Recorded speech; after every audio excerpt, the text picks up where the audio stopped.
Selamat pagi jemaat yang terkasih dalam Kristus. Selamat hari Minggu dan selamat beribadah dalam kebaktian umum di GKI Pekalongan. Baik yang telah hadir di gereja maupun yang mengikutinya secara online di tempat masing-masing. Kebaktian hari ini dilayani oleh Pendeta Pitaria Christine Setianingrum dengan mengambil tema Dicintai dan Dipanggilnya. Sebelum kita memulai kebaktian, ada beberapa warta yang perlu disampaikan. 1. Saudara sekalian dimohon kehadirannya untuk mengikuti persekutuan doa pagi pada hari Rabu 12 Februari 2025 pukul 7. Mari kita luangkan waktu sejenak untuk bersekutu bersama. Kehadiran saudara sekalian dinantikan.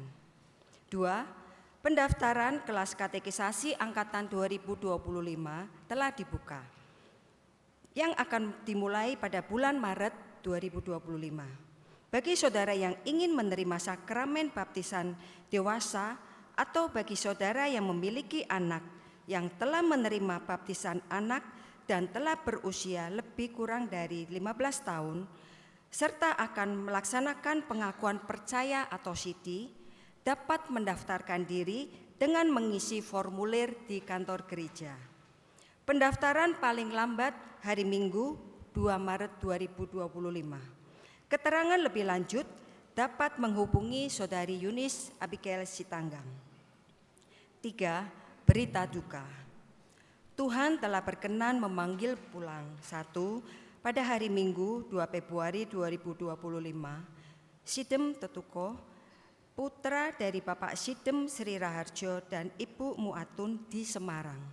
2. Pada hari Selasa 4 Februari 2025, Helmin Parinusa Wijaya, putra dari Ibu Koinlan, suami dari Ibu Yuliana Gunawan.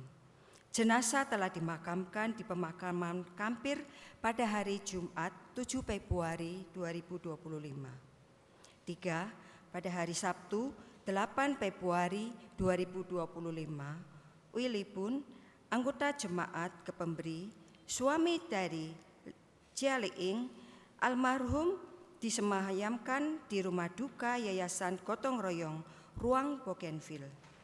Kebaktian penghiburan dilaksanakan pada hari Minggu 9 Februari 2025 pukul 19 dan kebaktian pemberangkatan jenazah ke krematorium pada hari Senin 10 Februari pukul 8.30.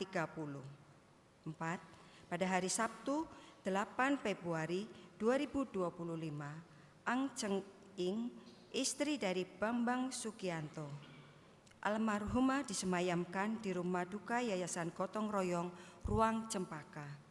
Kebaktian penghiburan dilaksanakan pada hari Minggu 9 Februari 2025 pukul 20 dan kebaktian pemberangkatan jenazah ke krematorium pada hari Senin 10 Februari pukul 10.30. Keluarga besar GKI Pekalongan menyampaikan turut berduka cita. Tuhan kiranya memberikan kekuatan dan penghiburan bagi keluarga-keluarga yang ditinggalkan. Kami juga mengharapkan kehadiran saudara sekalian dalam kebaktian penghiburan dan kebaktian kremasi yang akan dilaksanakan untuk memberikan dukungan bagi keluarga yang berduka.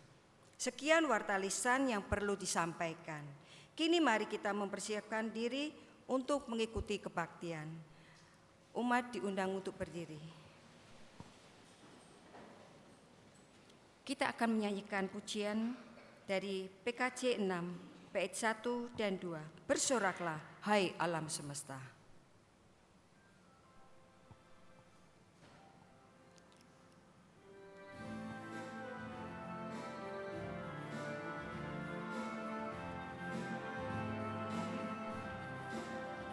Bersoraklah hai alam semesta, kau Allahku.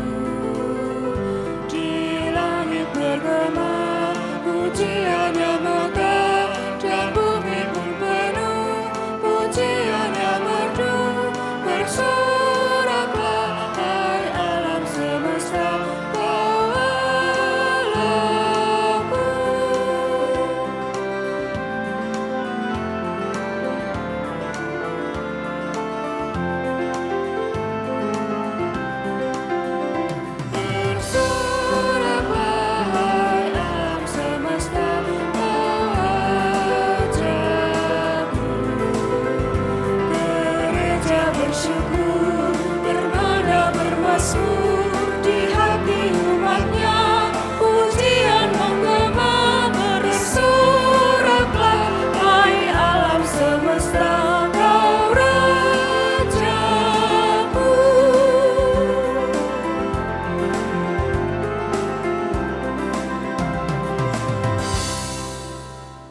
Kebaktian ini berlangsung dalam nama Allah Bapa, Anak dan Roh Kudus.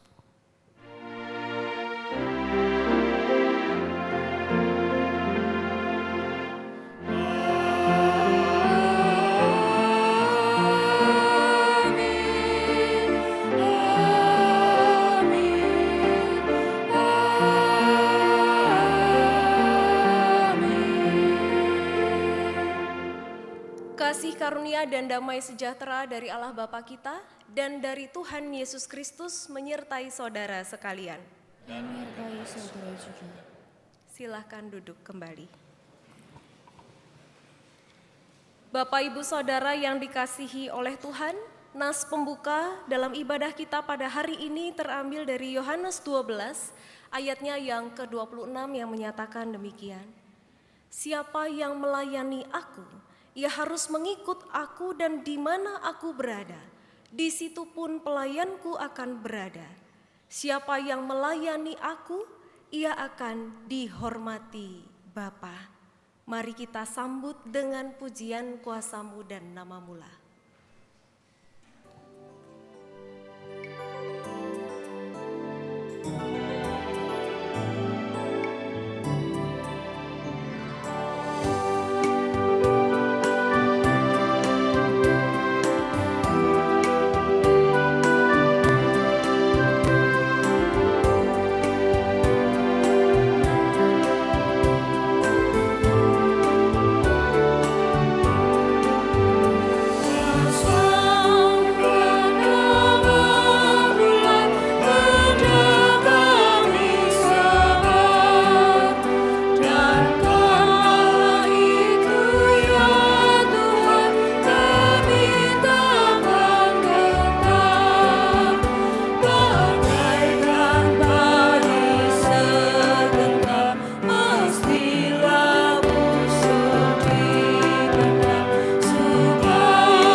Bapak Ibu Saudara yang terkasih dalam Tuhan, tidak jarang dalam hidup kita bukan nama dan kuasa Tuhan yang kita nyatakan dalam hidup, melainkan semata-mata apa yang kita inginkan terjadi hanya bagi diri kita sendiri. Maka mari kita datang ke hadapan Tuhan untuk mengaku segala dosa dan kelemahan kita secara pribadi. Nanti saya akan melanjutkannya dalam doa.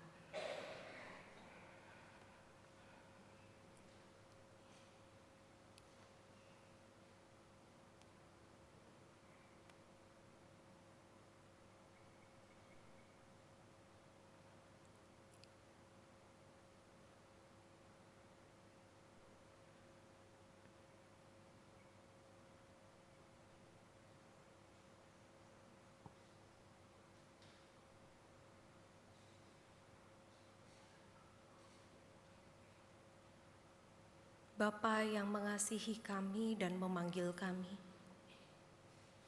dalam doa pribadi kami menyadari bahwa kami seringkali membawa diri kami lebih daripada kehendak Tuhan.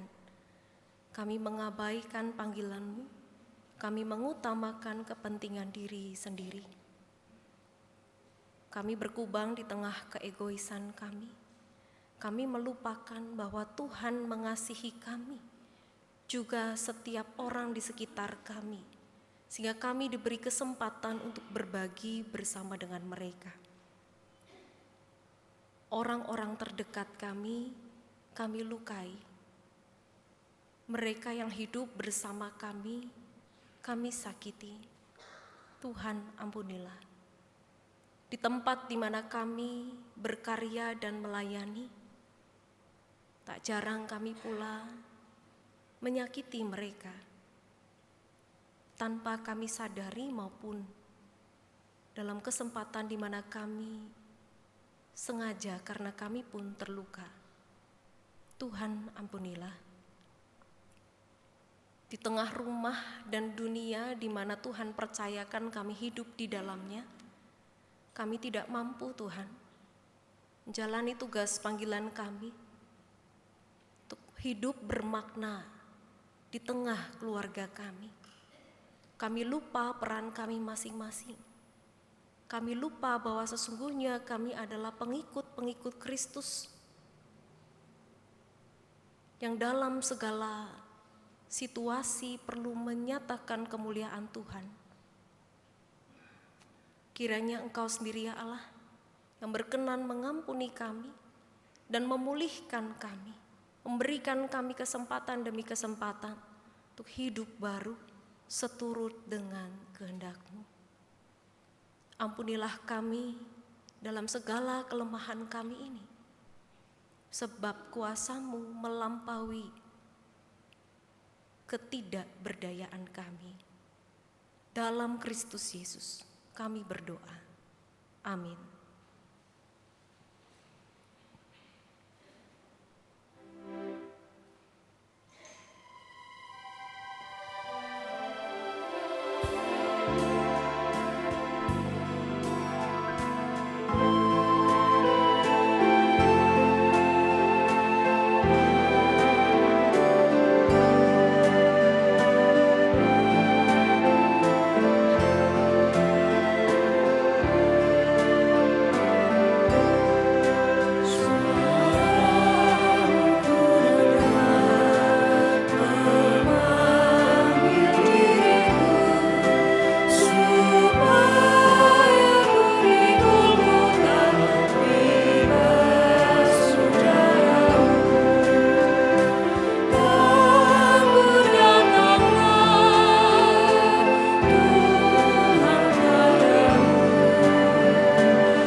Dengarlah berita anugerah Tuhan yang terambil dari 2 Petrus 1 ayatnya yang 10 yang berbunyi demikian.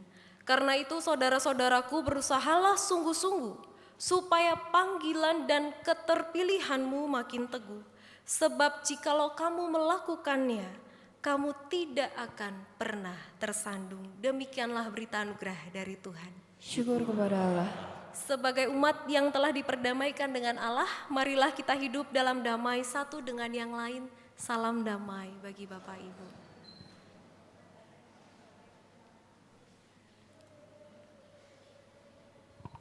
Sungguh lembut Tuhan Yesus memanggil Bapak Ibu Saudara dengan saya, kita pujikan dengan sukacita.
Mari kita berdoa.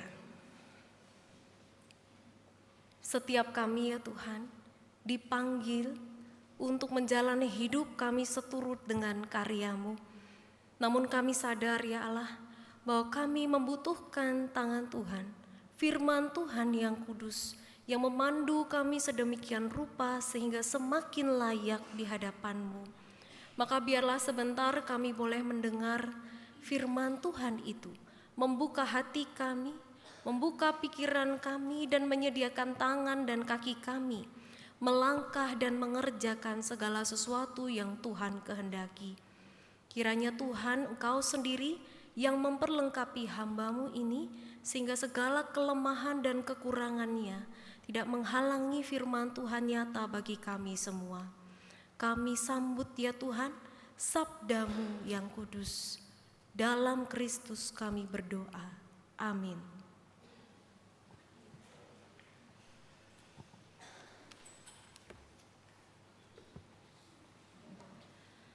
Bacaan pertama diambil dari Yesaya 6 ayat 1 sampai 13.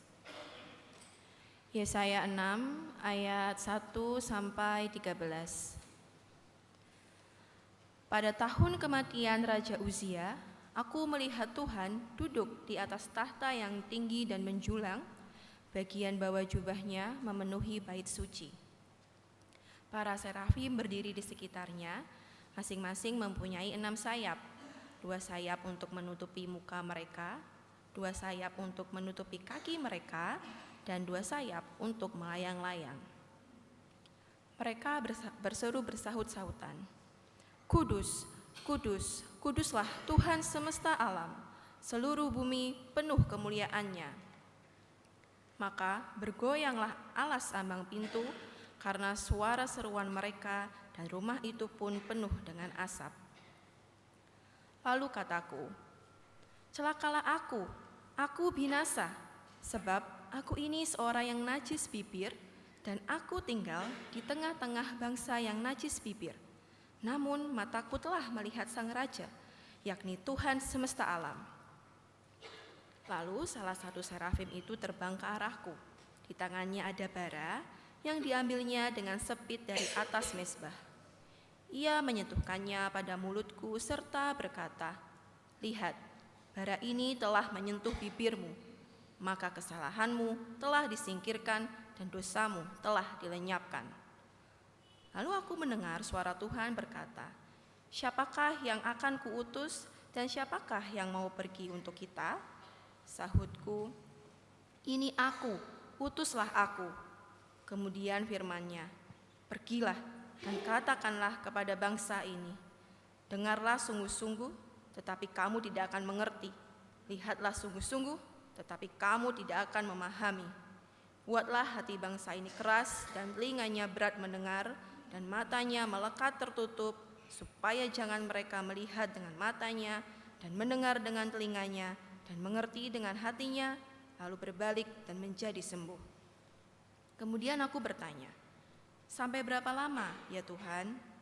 Lalu jawabnya, "Sampai kota-kota menjadi puing tanpa penduduk, rumah-rumah tanpa penghuni, tanah terlantar dan sunyi sepi. Tuhan akan menyingkirkan manusia jauh-jauh, sehingga di dalam negeri banyak tanah yang ditinggalkan. Jika di sana masih tinggal 1/10 dari mereka, mereka akan dilahap api sekali lagi, seperti pohon tarbantin dan pohon besar lainnya yang ketika ditebang. Hanya tersisa tunggulnya. Tunggul itu menjadi benih yang kudus." Demikianlah sabda Tuhan. Syukur kepada Allah. Mari kita menanggapi bacaan pertama dengan menyanyikan Mazmur 138.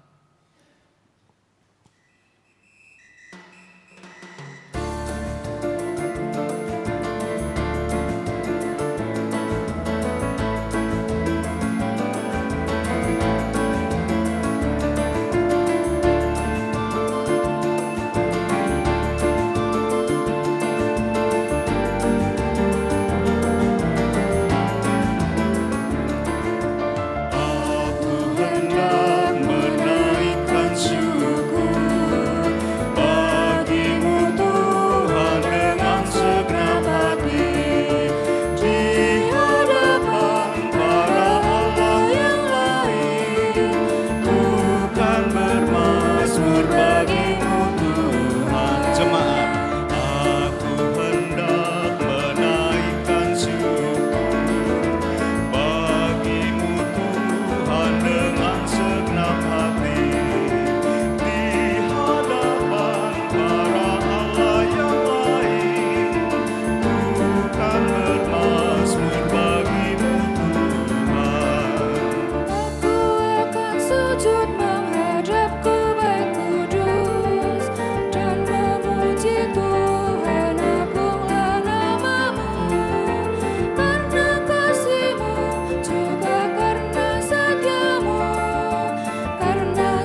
Bacaan kedua diambil dari 1 Korintus 15 ayat 1 sampai 11. 1 Korintus 15 ayat 1 sampai 11. Sekarang saudara-saudara, aku mau mengingatkan kamu kepada Injil yang aku beritakan kepadamu dan yang kamu terima dan yang di dalamnya kamu teguh berdiri. Melalui Injil itu kamu diselamatkan seperti yang telah kuberitakan kepadamu, asal kamu teguh berpegang padanya, kecuali kalau kamu telah sia-sia saja menjadi percaya. Sebab yang sangat penting telah kusampaikan kepadamu, yaitu apa yang telah kuterima sendiri, ialah bahwa Kristus telah mati karena dosa-dosa kita, sesuai dengan kitab suci, bahwa ia telah dikuburkan dan bahwa ia telah dibangkitkan pada hari yang ketiga sesuai dengan kitab suci, bahwa ia telah menampakkan diri kepada Kefas dan kemudian kepada ke-12 muridnya. Sudah itu ia menampakkan diri kepada lebih dari 500 saudara sekaligus. Kebanyakan dari mereka masih hidup sampai sekarang, tetapi beberapa di antaranya telah meninggal. Selanjutnya ia menampakkan diri kepada Yakobus, kemudian kepada semua rasul. Dan yang paling akhir dari semuanya, ia menampakkan diri juga kepadaku, sama seperti kepada anak yang lahir sebelum waktunya. Sebab akulah yang paling hina dari semua rasul, bahkan tidak layak disebut rasul, karena aku telah menganiaya jemaat Allah. Namun karena anugerah Allah, aku adalah sebagaimana aku ada sekarang, dan anugerah yang diberikannya kepadaku tidak sia-sia. Sebaliknya, aku telah bekerja lebih keras daripada mereka semua, tetapi bukan aku, melainkan anugerah Allah yang menyertai aku. Sebab itu, baik aku maupun mereka, demikianlah kami mengajar, dan demikianlah kamu menjadi percaya. Demikianlah sabda Tuhan. Syukur kepada Allah.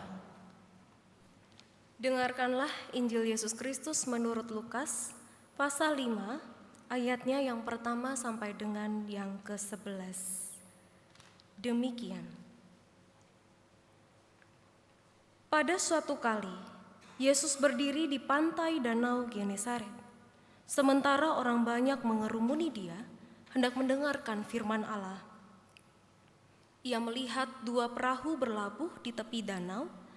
Nelayan-nelayannya telah turun dan sedang membasuh jalannya. Ia naik ke dalam salah satu perahu itu, yaitu perahu Simon, dan meminta dia mendorong perahunya sedikit jauh dari pantai. Lalu ia duduk dan mengajar orang banyak dari atas perahu. Setelah selesai berbicara, ia berkata kepada Simon, "Bertolaklah ke tempat yang dalam dan tebarkanlah jalamu untuk menangkap ikan." Simon menjawab, "Guru, sepanjang malam kami telah bekerja keras, tetapi tidak menangkap apa-apa. Namun karena perkataanmu itu, aku akan menebarkan jala." Setelah mereka melakukannya, mereka menangkap sejumlah besar ikan sehingga jala mereka mulai koyak. Lalu mereka memberi isyarat kepada teman-temannya di perahu yang lain supaya mereka datang membantunya. Mereka pun datang, lalu kedua perahu itu mereka isi dengan ikan hingga hampir tenggelam. Ketika Simon Petrus melihat hal itu, ia pun sujud di depan Yesus dan berkata, "Tuhan, pergilah dariku karena aku ini seorang berdosa." Sebab ia dan semua orang yang bersama dia diliputi rasa takjub oleh karena banyaknya ikan yang mereka tangkap. Demikian juga Yakobus dan Yohanes, anak-anak Zebedeus, yang menjadi teman Simon. Kata Yesus kepada Simon, "Jangan takut, mulai sekarang engkau akan menjala manusia." Sesudah menarik perahu-perahunya ke darat, mereka pun meninggalkan segala sesuatu, lalu mengikut Yesus. Demikianlah Injil Yesus Kristus. Yang berbahagia adalah kita yang mendengarkan firman Tuhan dan yang memeliharanya. Haleluya.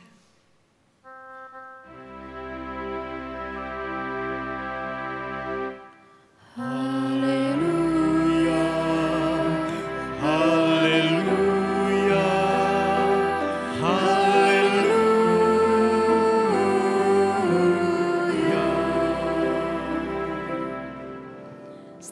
lagi Bapak Ibu. Dicintai dan dipanggilnya. Ini adalah tema ibadah pada hari ini. Bapak Ibu Saudara, siapa di antara kita yang tidak ingin dicintai? Jika Bapak Ibu mengingat masa muda, ada kalanya kita merasa bahwa dicintai banyak orang itu ya, lawan jenis yang saya maksud, itu adalah suatu pencapaian tersendiri. Betul atau betul Bapak Ibu? Kalau yang cinta cuma satu, kok sepertinya cuma satu gitu ya, jangan ditiru ya adik-adik ya. Ada masanya mungkin di antara Bapak Ibu Saudara dan saya mengalami masa-masa di mana dicintai beberapa orang sekaligus itu sebuah pencapaian. Tetapi seiring dengan berjalannya waktu kemudian kita lebih berhikmat dan dewasa di dalam mencintai dan dicintai. Kemudian Bapak Ibu Saudara dan saya bertemu dengan pasangan hidup saat ini. Kita akan bicara dan melihat bersama tentang bagaimana Allah mencintai, dan konsekuensi dari cinta itu sendiri adalah Tuhan memanggil kita.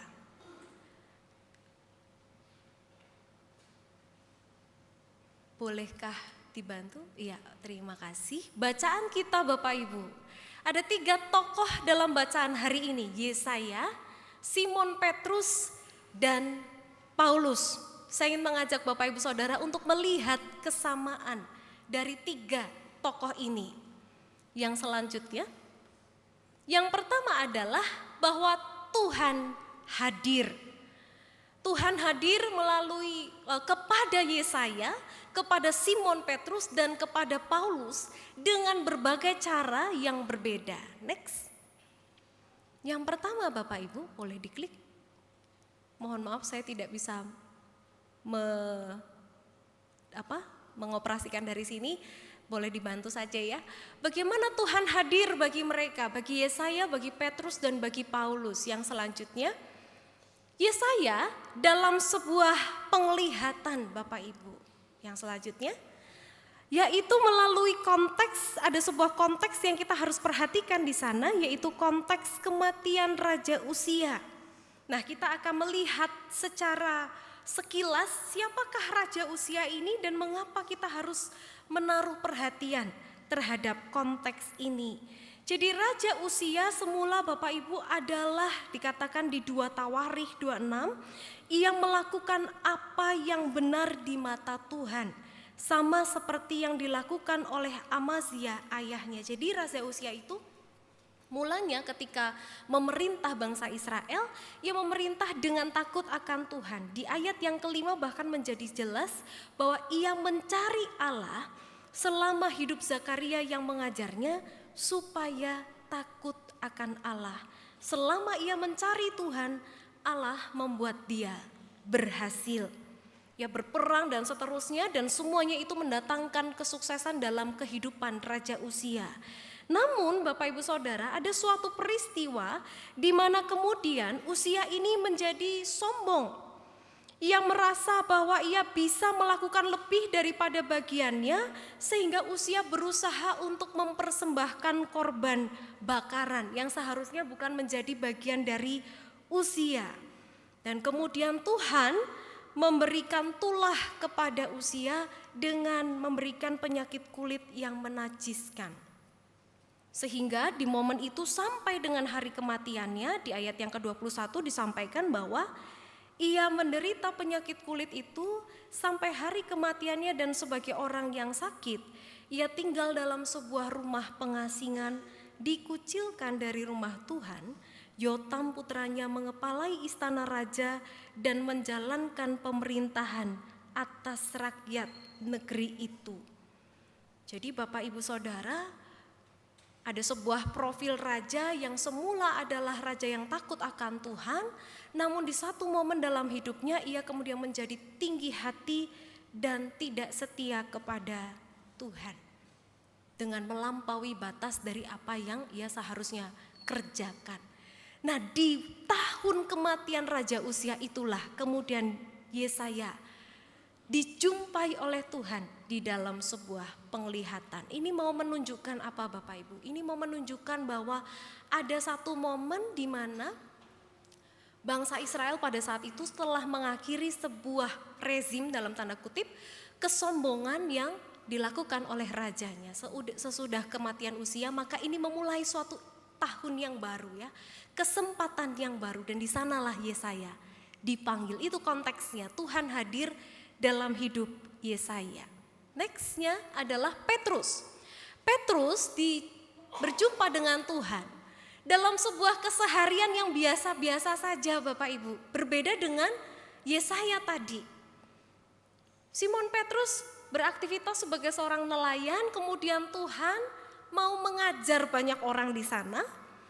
Kemudian Tuhan naik ke atas perahu Petrus, mengajar orang-orang banyak itu. Dan kemudian berkata kepada Simon, bertolaklah ke sana.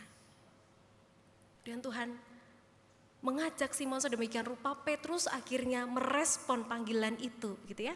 Itu yang dialami oleh Petrus. Yang ketiga adalah Paulus. Sebagaimana yang kita tahu bersama Bapak Ibu, bahwa Paulus semula bukanlah salah seorang pengikut Kristus, bahkan justru adalah seorang penganiaya jemaat Tuhan. Dalam perjalanan menuju Damsyik, ada sebuah sinar yang sangat terang kepadanya, dan kemudian Paulus tidak bisa melihat, dan di dalam ketidakberdayaannya itulah ia berjumpa dengan Tuhan. Tuhan hadir dalam keseharian kita juga Bapak Ibu Saudara. Mungkin kita berpikir bahwa kita hidup di tengah zaman yang berbeda dengan orang-orang yang hidup di zaman Alkitab. Mereka bisa berjumpa, bercakap-cakap, berdialog dengan Tuhan karena ada pengalaman-pengalaman penglihatan yang menakjubkan.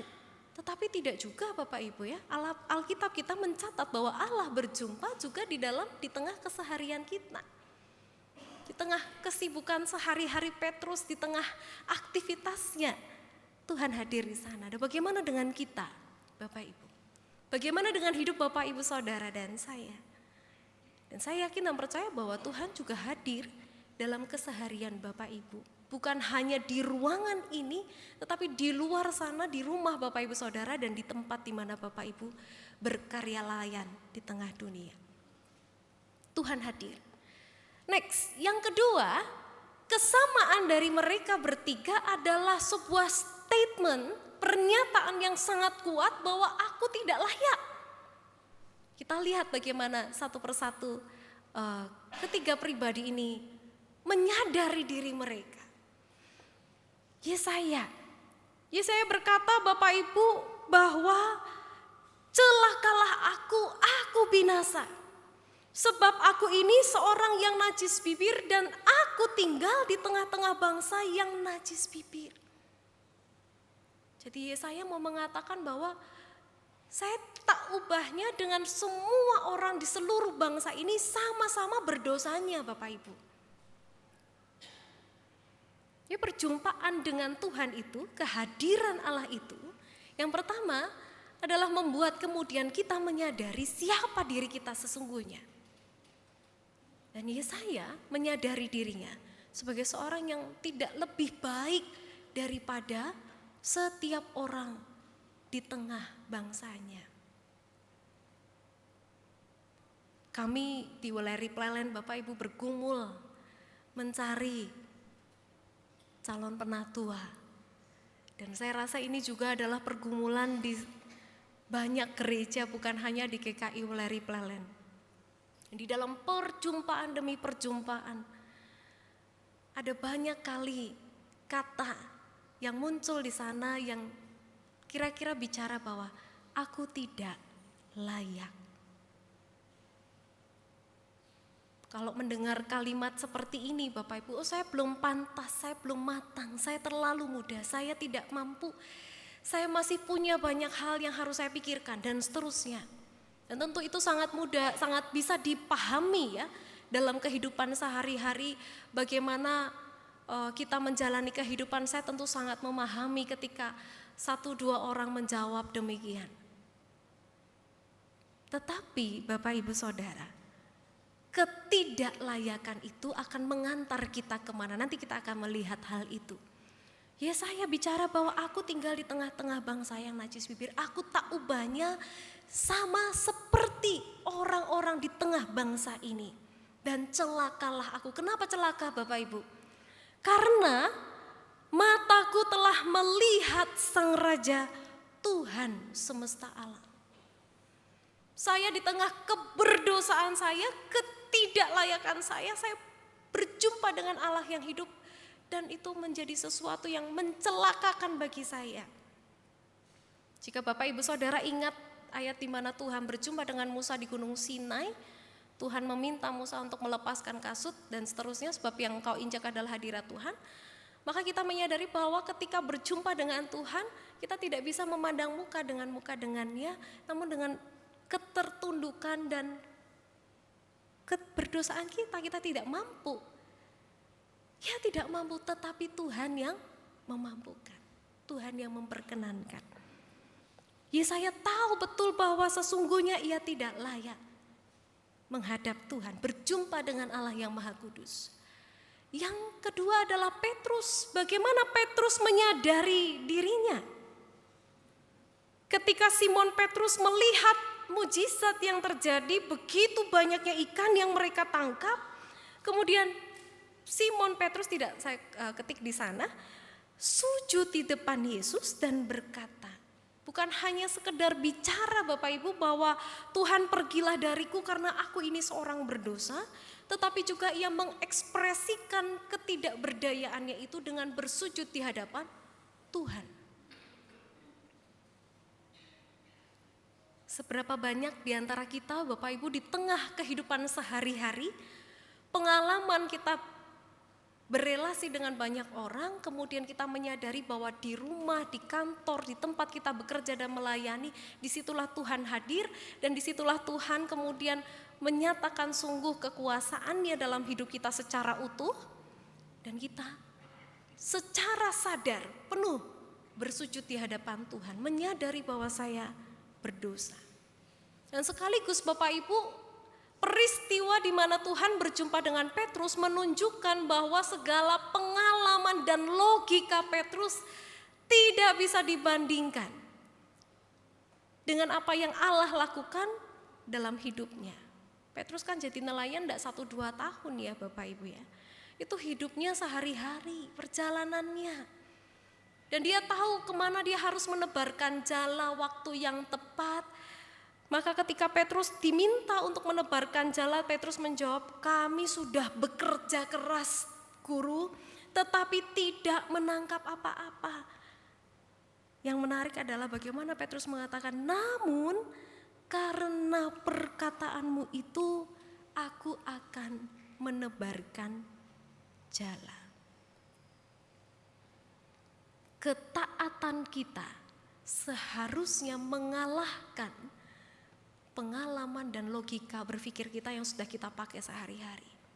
Karena kadang-kadang Bapak Ibu jawaban Tuhan atau bagaimana cara Tuhan bekerja dalam hidup itu tidak diduga dan sangat menakjubkan ya. Tidak seperti yang kita bayangkan, tidak seperti yang kita rencanakan.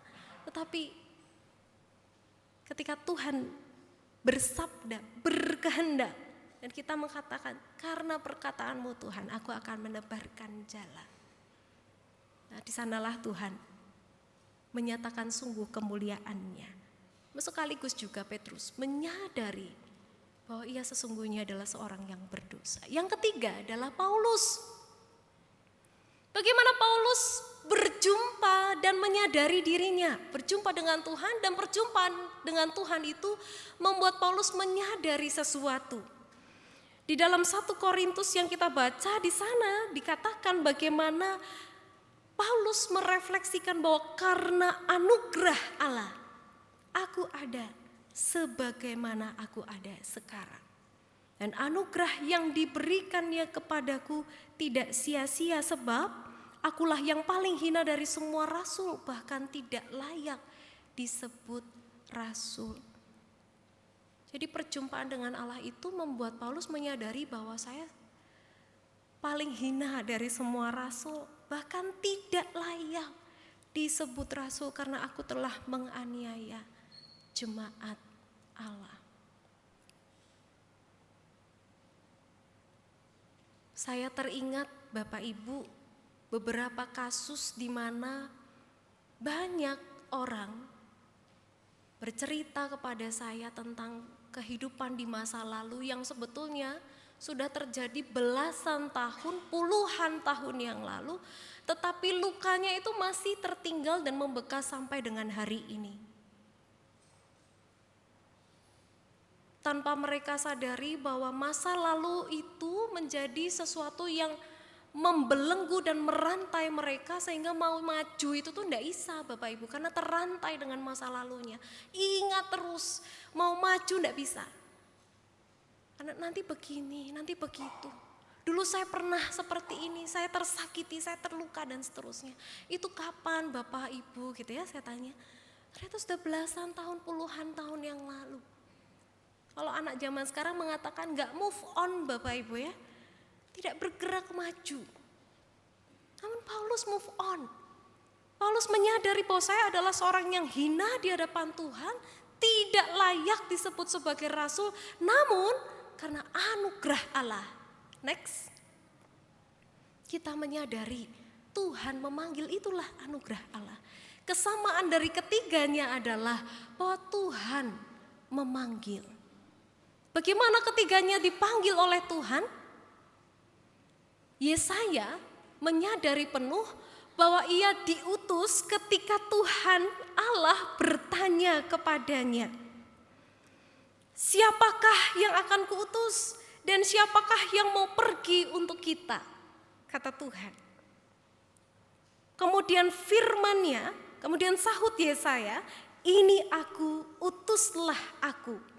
Ketika Yesaya menyambut begitu, kemudian firman Tuhan kembali, pergilah dan katakanlah kepada bangsa ini dan seterusnya.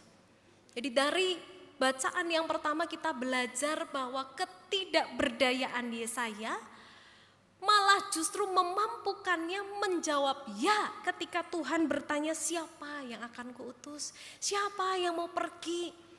Berarti Bapak Ibu bukan bicara soal mampu dan kompeten dulu, tetapi bicara soal mau dan menyediakan diri untuk Tuhan pakai. Barulah Tuhan berkata, pergi dan katakanlah kepada bangsa ini. Bagaimana dengan Petrus? Petrus yang bersujud dan berkata bahwa aku ini seorang yang berdosa, justru Tuhan berkata kepadanya, jangan takut. Mulai sekarang engkau akan menjala manusia, next level. Justru karena merasa dirinya berdosa dan tidak layak. Namun karena ketaatannya, mengatakan, ya Tuhan karena apa itu, karena perkataanmu itu aku akan menebarkan jala. Kemudian Tuhan berkata jangan takut, mulai sekarang engkau akan menjadi penjala manusia. Nah, bagaimana dengan Paulus? Bagaimana tadi yang saya katakan bahwa Paulus berefleksi anugerah Allah semata yang menjadikan aku sebagaimana aku ada sekarang. Menjadi pengikut Kristus, menjadi orang-orang yang dicintai, dirangkul, disapa, berarti juga menjadi pribadi-pribadi yang dipanggil oleh Tuhan. Tuhan meneguhkan, memperlengkapi dan mengutus, dan kitalah next yang dirangkul, dipulihkan dan dimampukan Bapak Ibu Saudara. Dan di dalam kesemuanya ini Paulus menyadari bahwa ada rahmat Tuhan baginya yang menolong Paulus untuk bisa berproses dari masa lalu yang begitu kelam, begitu berat, sehingga ia bisa membuktikan dirinya menjadi seorang rasul yang baik. Nah, Bapak Ibu Saudara, dalam Kristus kita dimampukan melihat diri dan dunia dengan sudut pandang Allah. Ibarat kacamatanya jadi lebih clear Bapak Ibu ya, lebih jelas. Kalau selama ini kita melihat dengan kacamata yang buram dan tidak jelas karena keberdosaan kita, membuat kita tidak mampu melihat apa yang bisa saya kerjakan di tengah dunia ini untuk kemuliaan nama Tuhan. Namun Tuhan hadir dan menyapa. Tuhan menuntun kita menyadari, oh saya berdosa dan lemah. Awareness itu tadi menolong kita untuk menjawab ya dalam panggilan kita. Nah, yang selanjutnya adalah yang terakhir. Kita menyadari bahwa tidak ada satupun kuasa yang dapat menghalangi Allah untuk mengasihi dan memulihkan ciptaannya. Keberdosaan kita bukanlah sebuah penghalang, ketidaklayakan kita bukanlah sebuah hambatan. Namun ketika kita mengatakan mau, Tuhan akan memampukan. Kesediaan kita membawa diri kita akan membuat kita mampu untuk menjawab ya dalam setiap panggilan kita. Mari kita refleksikan bagian firman Tuhan ini dan kita kerjakan dengan segenap hati dalam hidup sehari-hari. Amin.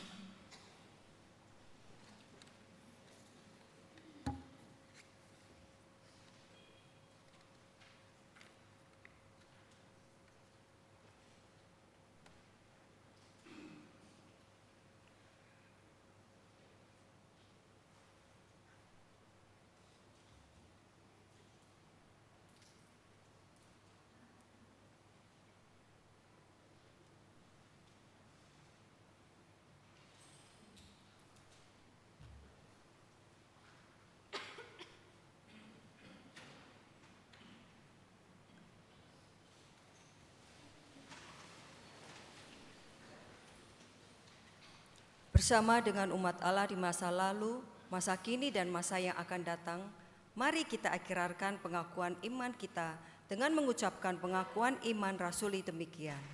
Aku percaya kepada Allah, Bapa yang Maha Kuasa, Khalik langit dan bumi, dan kepada Yesus Kristus, Anak yang tunggal Tuhan kita, yang dikandung dari Roh Kudus, lahir dari anak darah Maria, yang menderita sengsara di bawah pemerintahan Pontius Pilatus, disalibkan, mati dan dikuburkan, turun ke dalam kerajaan maut, pada hari yang ketiga bangkit pula dari antara orang mati, naik ke surga, duduk di sebelah kanan Allah, Bapa yang Maha Kuasa, dan dari sana ia akan datang untuk menghakimi orang yang hidup dan yang mati. Aku percaya kepada Roh Kudus, gereja yang kudus dan am, persekutuan orang kudus, pengampunan dosa, kebangkitan orang mati, dan hidup yang kekal. Amin. Umat dipersilakan duduk.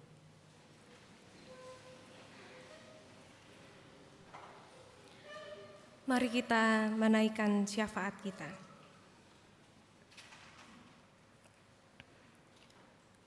Kami bersatu hati ya Tuhan sebagai satu tubuh Kristus, membawa syafaat kami kepadamu ya Allah. Kiranya Engkau sendiri yang memberikan kekuatan, kesembuhan dan pemulihan bagi sahabat-sahabat kami dalam kelemahan tubuh dan sakit penyakit mereka. Kiranya setiap keluarga di mana mereka hidup bersama, oleh Tuhan perlengkapi dengan kesabaran, dengan sukacita dan pengharapan penuh. Sehingga melalui setiap keluarga ini, saudara-saudara kami ini boleh beroleh kekuatan yang datang daripadamu. Kami berdoa ya Tuhan, untuk setiap umat dalam pergumulan, mereka yang merindukan pekerjaan, mereka yang merindukan kehadiran pasangan hidup, mereka yang saat ini bergumul merindukan hadirnya keturunan, ataupun di antara kami ada yang bergumul di tengah relasi dengan sesama, dengan keluarga terdekat, dengan sahabat dan teman. Kiranya Tuhan sendiri yang memampukan kami berhikmat dan menjalani segala sesuatu pergumulan kami dengan tetap berserah hanya kepadamu. Biarlah setiap hati boleh Tuhan lembutkan, setiap hati boleh Tuhan kuatkan, pulihkan, sehingga segala sesuatu yang menjadi persoalan di tengah relasi boleh terselesaikan dengan baik. Begitu pula ya Allah, ketika kami saat ini berdoa untuk umat Tuhan dalam duka cita mereka, kami mengingat keluarga dari Saudara Sidem Tatuko dalam duka cita mereka, keluarga dari Helmin Parinusa Wijaya. Begitu pula ya Bapa, keluarga dari Bapak Willy pun dan Ibu Ang Chen Ing. Kiranya Tuhan sendiri yang merangkul, menguatkan dan menghibur, memampukan setiap keluarga untuk boleh berpulih dalam proses duka cita yang masih terus dijalani. Kami percaya bahwa gereja Tuhan di tempat ini, komunitas cinta kasih ini akan menjadi sumber penopang dalam hidup mereka, kekuatan bagi mereka yang senantiasa memperhatikan dan mengasihi mereka. Sehingga segala proses duka cita yang harus terus dijalani, boleh dijalani dengan tetap beriman dan teguh hanya kepadamu. Engkaulah Allah yang mengasihi setiap kami, Engkau juga yang menyertai gereja Tuhan di tempat ini, GKI Pekalongan dalam segala persekutuan, kesaksian dan pelayanan. Kami percaya dan yakin Engkau sendiri ya Allah yang memampukan majelis jemaat, badan pelayanan, anggota jemaat dan simpatisan bersinergi dan memberi diri satu sama lain, menyadari bahwa pelayanan yang diberikan semata-mata hanya untuk kemuliaan nama Tuhan. Kami berdoa untuk proses Yunis Sitanggang sebagai seorang calon pendeta di tempat ini. Kiranya Engkau ya Bapa yang memperlengkapinya, memampukannya, dan segala apa yang diperlukan oleh saudara kami ini, kami percaya dan yakin Tuhan menyertai pergumulan-pergumulan pribadinya maupun sukacita dan syukurnya. Kami percaya bahwa semuanya itu terjadi hanya karena kehendak Tuhan. Biarlah ya Tuhan segala proses yang harus ditempuh, dijalani boleh berjalan dengan baik, sehingga pada akhirnya nanti saudara kami Yunis boleh ditahbiskan di tempat ini. Bapa, kami berdoa untuk bangsa dan negara kami yang sangat kami kasihi. Kiranya rahmat Tuhan, kemurahan-Mu ya Allah boleh tercurah bagi bangsa dan negara ini. Engkau yang memampukan setiap pribadi yang ada di dalam lingkup pemerintahan di tengah bangsa ini untuk boleh berhikmat, mengambil segala keputusan dan kebijakan dengan takut akan Tuhan. Inilah ya Bapa, syafaat kami dan segala doa-doa yang kami naikkan secara pribadi, kami pun yakin dan percaya Tuhan menjawab tepat pada waktunya, dan segala apa yang menjadi jawaban Tuhan itu pun adalah indah pada waktunya. Dengan demikian ya Allah, biarlah kami boleh naikkan syafaat kami ini dalam satu nama, yakni Tuhan Yesus yang mengajar kami berdoa.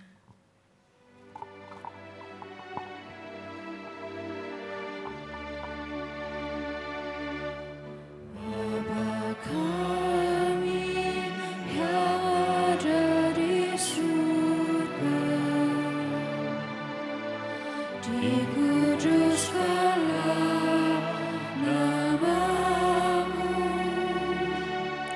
datanglah kerajaan-Mu, jadilah kehendak-Mu di bumi seperti di surga.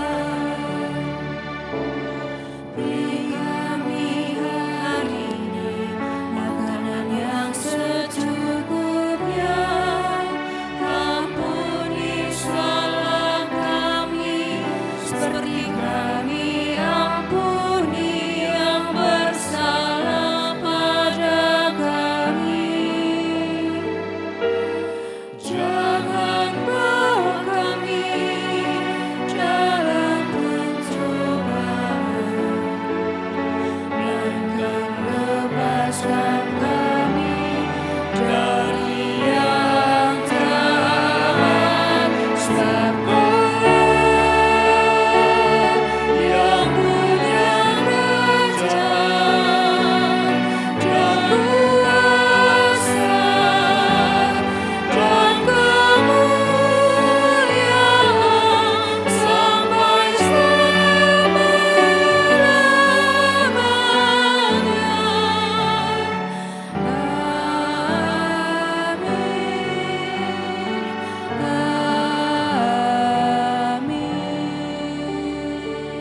Persembahan pujian dari anak-anak sekolah minggu.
Saudara-saudara yang Tuhan kasihi, mari kita datang kepada Tuhan dan mempersembahkan syukur kita kepadanya sambil mengingat firman Tuhan yang kita dengar dari 1 Tesalonika 5 ayat yang ke-18. Ucapkanlah syukur dalam segala hal, sebab itulah yang dikehendaki Allah di dalam Kristus Yesus bagi kamu. Dengan penuh syukur, mari kita bersama menaikkan pujian dari Kidung Jemaat 450. Hidup kita yang benar.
bawa persembahan kita dalam doa. Bapa yang baik, kami sungguh bersyukur karena kami mempunyai Allah yang begitu mengasihi kami. Tuhan yang senantiasa menyertai kehidupan kami hari lepas hari. Tuhan memberikan kami kesehatan, dan Tuhan juga yang memberikan kami berkat-berkat yang melimpah dalam kehidupan kami keseharian. Terima kasih ya Tuhan untuk berkat-Mu, dan kami juga mohon ampun Tuhan untuk segala apa yang kami lakukan. Kiranya jika kurang berkenan Tuhan, ampuni segala dosa kami. Dan sebagai ungkapan syukur kami Tuhan, kami membawa persembahan kami ini. Tuhan, kiranya Engkau akan berkati, Tuhan akan sucikan persembahan kami ini. Biarlah persembahan ini dilayakkan untuk kemuliaan nama-Mu, dan berkati untuk kami jemaat yang akan, majelis jemaat akan mengelola persembahan ini Tuhan. Engkau berkati setiap kami, Engkau berikan hikmat kebijaksanaan kepada kami, sehingga kami boleh mengelola persembahan ini dengan baik untuk kemuliaan nama Tuhan. Terima kasih ya Tuhan, kami mau serahkan ungkapan syukur ini hanya ke dalam tangan kasih Tuhan kami Yesus Kristus. Amin. Dengan tetap berdiri kita akan menyanyikan pujian dari NKP 126, Tuhan memanggilmu.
Arahkanlah hatimu kepada Bapa. Kami mengarahkan hati kami kepada Bapa. Jadilah saksi Kristus, Kami siap menjadi saksinya, terpujilah Roh Kudus. kini dan selamanya. Mari bersama menerima berkat Tuhan. Tuhan memberkati engkau dan melindungi engkau. Tuhan menyinari engkau dengan wajahnya dan memberi engkau kasih karunia. Tuhan menghadapkan wajahnya kepadamu dan memberi engkau damai sejahtera. Amin.